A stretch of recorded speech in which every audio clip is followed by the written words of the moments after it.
Today's sponsored merch is Go Far Clothing. Pop your collar with me, spend $1 with me. Let's go! Justice for Kada Scott. We have just learned the Philadelphia District Attorney's Office has approved new charges against the man accused of abducting her. Good afternoon to you, everyone. I'm Natasha Brown in for Jim Donovan today. Thanks so much for being with us. Kada Scott's body was found over the weekend near a vacant middle school in East Germantown. She had been missing for just about 2 weeks. Chief Investigative Reporter Joe Holden is live at the District Attorney's office right now, where a news conference just wrapped up. Joe, he's joining us now with breaking details in this case.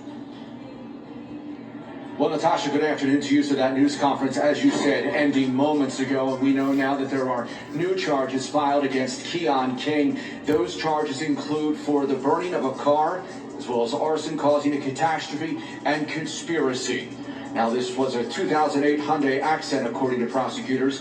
Prosecutors say it was used to move Kada Scott to various locations, including the former Kada Scott Middle School, where Scott's remains were located on Saturday afternoon in a shallow grave. Investigators have not said yet how she died. The district attorney's office says they're looking at other people for their possible criminal involvement. We can confirm through sources it is believed that Kada Scott dies no more than 20 minutes after leaving work on Saturday, October 4th. Let's go ahead and provide a fresh, updated timeline that prosecutors just outlined. Prosecutors say that Hyundai Accent I mentioned is stolen in the city on October 3rd. Then Kada Scott notably goes missing on October 4th. And then investigators say that Accent is reported on fire on a city street October 7th. At this time, our sources saying that Kada Scott is deceased. Prosecutors say the car was then towed to a junkyard and compacted middle school, showing Keon King and movements that Keon King was doing in that area. Prosecutors have also said, importantly, technology and tips from the public helped police figure out where to search and where Keon King was in all of these 2+ weeks of the search for Kada Scott. So we're going to hear from the district attorney's office first, and then we'll hear read aloud a statement from the family of Kada Scott. Let's go ahead and listen. Last week, we received a tip to go to the Ada Lewis Middle School.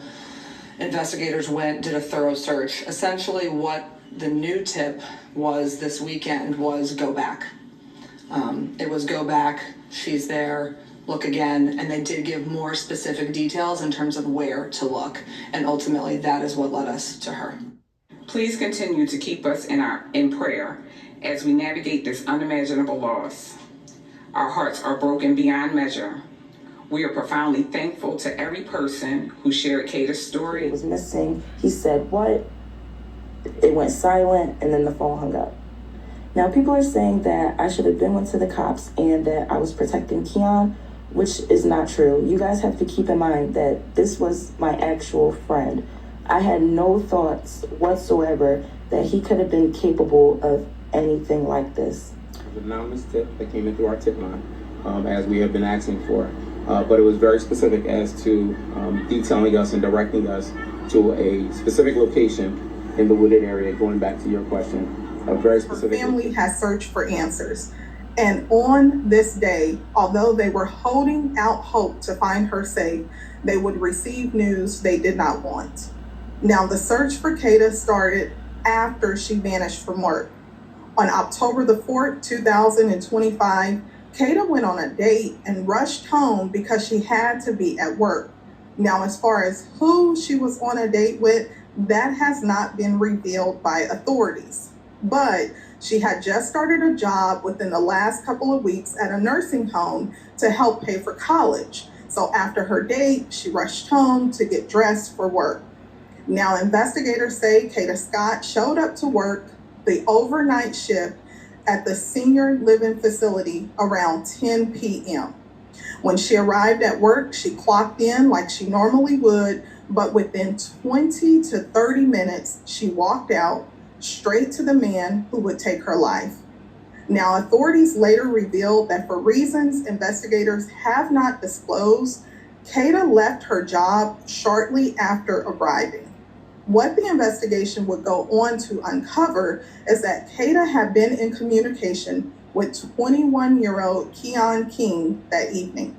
And although Keon followed one of Kada's social media accounts, what news sources would say authorities revealed to them is that Kada and Keon only came in contact with each other days before the night she left work.